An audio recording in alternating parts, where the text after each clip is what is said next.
This is Lance Bryce with Thrive Mortgage. Today is Friday, the 20th of January. I hope you're doing well. It's your market update for the day. We are seeing interest rates up some from this time last week. We're at 6.15% in the Mortgage News Daily tracking of the 30-year fixed rate conforming. This is a survey that they do daily. Last week, we were sitting at 6.07% in that same survey. 30 days ago, we were at 6.38%, so we're down about a quarter of a point from our 30-day high. You look back a year, though, 3.17% the same date last year. So interest rates have moved a lot year over year. They're actually coming back down, y'all, and they're coming down meaningfully. We've seen interest rates quite a bit lower. If you remember back in October, we were looking at 7%, and we were wondering if we had seen the sixes for the last time. And now we're sitting right close to that 6% even mark and wondering when we're going to see the fives. And as I've mentioned on the previous two calls, I think the fives are in our future, and I do think we will see them sooner rather than later, certainly over the next 5 months or so, would be my guess. The Dow is up 330 points today to 33,375. That's down about 1,000 points over the last week, so the Dow's had a rocky 7 days, y'all. A year ago, the Dow was at 34,265. So going into this week, we'd recouped all of this year's losses in the Dow, or the majority of them. But due to sell-offs this last week, even with today's rally, we're still about 1,000 points off of where we were this time last week. Here's what's moving the markets. Housing data that came out today showed stronger than expected numbers for existing home sales. Y'all, normally this would be very good news. It was certainly good news for the Dow. It wasn't super great news for mortgage bonds, and that's why we saw rates a little bit higher today.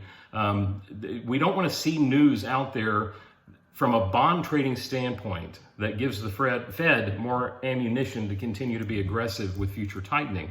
And a strong housing report may indicate to the Fed, and at least this is the concern of the bond market, that they've got a ways to go. Or at least they have more flexibility to do so as housing is remaining strong. We saw housing down 1.5% this month over the prior month. It was expected to be down 3.4%, so only about half as bad as expected. Year over year, housing is down 34%. This is existing home sales when we say housing. Inventory, though, is lower at 2.9 months. Y'all, and when you strip out houses that are currently under contract from that number, we're closer to 2 months supply as far as inventory is concerned. Now, if our rate projections are correct, that we're going to see rates continue to fall perhaps into the mid to low fives by mid-year, you couple that with low inventory, that's going to put quite a bit of pricing pressure back into housing. And the decline in house prices that so many are concerned about may not come to pass. In fact, we may see reasonable house appreciation this year as a result of all of that. So in any event, housing market's better than we expected. Would like to see more supply of houses as we go into the spring so that we all have something to sell and something to finance. But tight inventories do mean a lot of buoyancy in house prices. And for those folks that were worried about houses losing tremendous value this year, don't really see that happening if we continue to see this trend going forward. In any event, I hope this information is helpful for you and for your clients.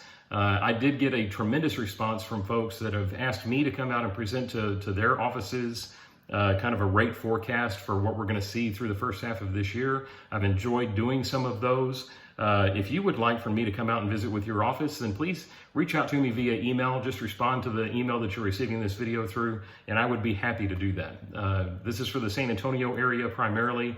Really anything within 50 miles of San Antonio, I'm happy to drive to. So in any event, thank you all for your support. Stay blessed, stay safe. We'll talk to you next week.